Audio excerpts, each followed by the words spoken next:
Hello and welcome to Cooking with Craig. We're going to make something fairly simple today. It's even in the name. It's called a simple syrup.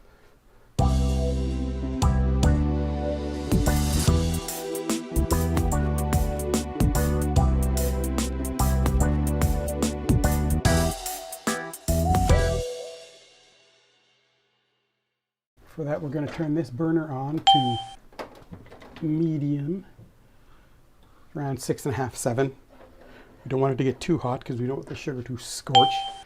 And there's a half cup of water. To that, we're going to add a half cup of sugar.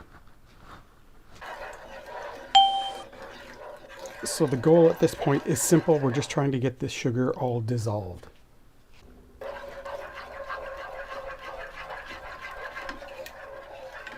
What we're going for here is sort of a glaze, kind of like a little thick, sort of a little bit jelly-like.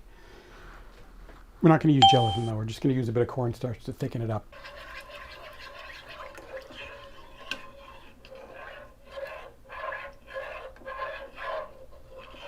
Okay, I'm starting to get the bubbles on the bottom for the boiling, so I'm going to add in the matcha powder now. All that goes right in there. Stir to combine.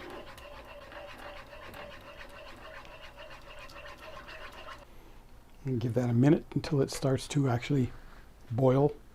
When you boil this this simple syrup, it gets rid of more of the water, and the more water you get rid of, the thicker the syrup is going to be as well.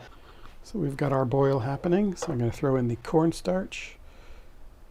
You can make a slurry instead, which is equal parts of cornstarch and water, but this is just a small thing, and I'm gonna stir it well to make sure that there are no lumps in it, and until that chemical reaction happens and it changes to a thicker syrup, which is pretty much instantaneous. It's already thickening up. If you make the slurry instead, you have that chance before you put it in to make sure that there are no lumps in it, because we certainly don't want lumps in this. But it is definitely thickening up already. So I would probably recommend doing the slurry method instead, just because it's a little easier for you. Okay, the matcha flavor is there, but it's sweet. It has cut all the bitterness out of it, but you've got that matcha green tea flavor, which is what I was going for. So we're going to turn this burner off, remove this from heat,